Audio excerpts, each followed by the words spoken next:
Grace Randolph, Beyond the Trailer. Hey, Grace. Hi. I love your shirts. What are these shirts? Let me Yeah, see yeah. the shirts. Ah, that's fantastic. Homegrown. Our team made these. Yeah. Yeah. Pretty stoked.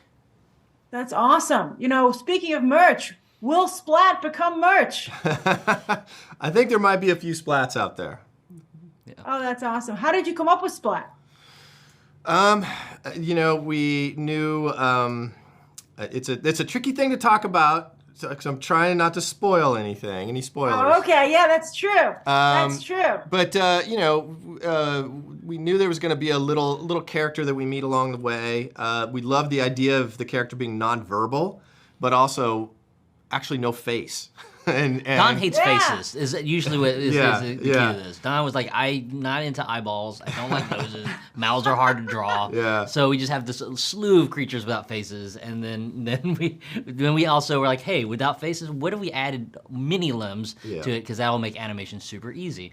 But ultimately, but in all reality, like our animators are the best in the world, and they love challenges. And some of the most memorable characters that we love are characters that are just made through pantomime and sound, like the carpet from Aladdin.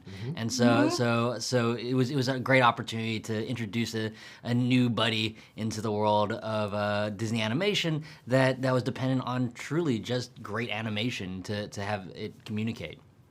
Oh, that's awesome. Well, I have to ask for each of you, are you a Jaeger clade or a Searcher clade? It's a good question.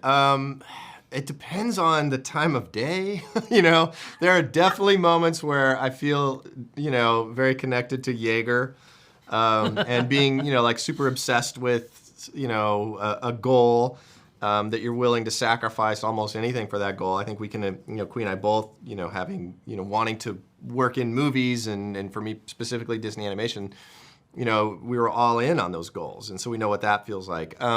But I think we also, know Searcher pretty well because we're around the same age and we're both parents and, are parenting in a different way than maybe we were parented. So I know it's a kind of a waffly answer, but I really do both. Yeah, we definitely made that bold declaration. I'm not going to be anything like my dad, only to discover as we become dads that we are very much like our dads. But also, as we've discovered, those are kind of almost elements that we didn't realize as teenagers are some of our favorite elements about ourselves. Yeah. Well, that's such a sweet thing to say. Are you going to show this to your dads? Oh, If absolutely. they're still with us? Yep. They are. Luckily. Coming to the premiere tomorrow, my dad is. That's awesome. So, Don, you've been with Disney Animation for quite some time. Yep. Long time. The Disney Renaissance and all that. And Qui, you're new to the team. I am super new. I feel like a complete interloper. I think that once they figure out who I actually am, they're going to fire me on the spot at any given day. I can't believe that it's been 4 years and I'm still here. Well, how do you think that the melding of these two different perspectives, like the classic Disney at this point and like this new perspective, how did they come together and affect this movie? Oh, that's a really good question. I mean, I will say, even that, despite having been at Disney a long time and Qui being relatively recent, we kind of spoke the same language, in terms of the movies that we love, in terms of, being, comic book fans, and in terms of being, sports fans, specifically football. So it was very, evident early on that if somebody didn't get in here and control this, that we were going to just talk away our movie time. Like, we will sit there and talk football and comic books and all kinds of stuff when we should be working. So it was good that there was a producer like Roy to come in and kind of, corral us. Remind us of deadlines. Yeah. But it's not unlike going to Comic-Con for the first time when I walked into Disney. Like, it was very much like, that thing where it's like, oh, I'm a geek in my high school in some weird far off, small town, and I finally get to go to a city where people actually understand me and I can actually have these deep conversations about things that I nerd out over. And that was what it was like meeting Don. It was like this buddy that really loved all the weird kind of not related things that I loved, and it's been super fun just figuring out how to make stuff together. That's awesome. A lot of LGBT fans have been disappointed that some LGBT characters in a number of projects across the board in Hollywood have not been clearly LGBT. It's like a wink and a nudge.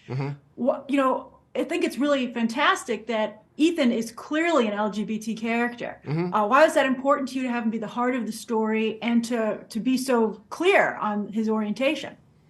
Well, I mean, that was always from the very first imaginings of Ethan. It was, he was going to be a gay character, and so, there was no discussion of anything other. It was just Ethan was Ethan, and we love him and hope the world loves him, and so it always just, that was part of who he is, and he's also bold, he's impulsive. Yeah, it doesn't define him. It does not define him, no, and he's empathetic, and he becomes the conservationist. He is the beating heart of the environmental theme of this film. Yeah. That's great. Yeah, I just think everyone deserves heroes, and to be able to add a few more heroes that people can relate to, that will resonate with them is the kind of the gift that we get to give as storytellers. Well, obviously you can't have spoilers, but the world that you created is strange indeed. And there's kind of a reference, which we can't discuss, right. But how was it coming up with a world where anything could go? I mean, it's for the most part not based on anything in reality. No, not really. That was actually one of the joys of the premise, and I knew, having worked at Disney for a while, that I didn't have to have all the answers. And it's like, actually, I didn't even want any of the answers. I wanted to turn everybody loose. I wanted to create, a movie that could explore the limits of everybody's imagination, which are boundless, actually. So you were like, strange world, go. It's just basically it. Yes. No joke. It was that, and just encourage them to, think as weird and as unique as they possibly could, and they took it beyond what I ever could have imagined. Yeah, I like to always joke this. Like, there was a version of Don just sitting back with a glass of whiskey, going, "Stranger, stranger, stranger," throughout the whole process. But everyone brought it, and that was what was the joy of it all, because everyone took that mission on, with their full hearts. That's fantastic. I think it's a fascinating world to explore. So as families go and see this movie for Thanksgiving, what do you hope their experience is? What are you hoping?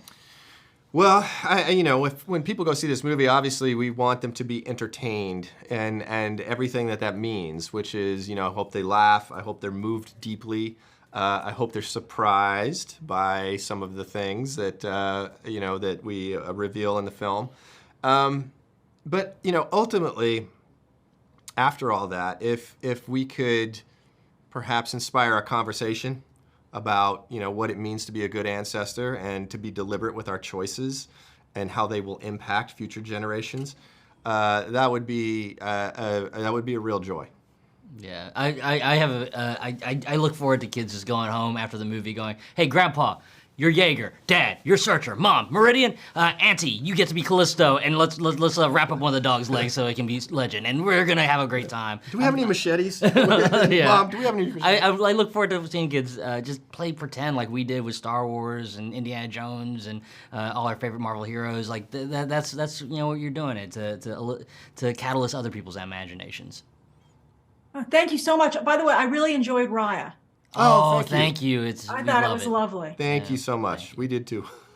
Bye.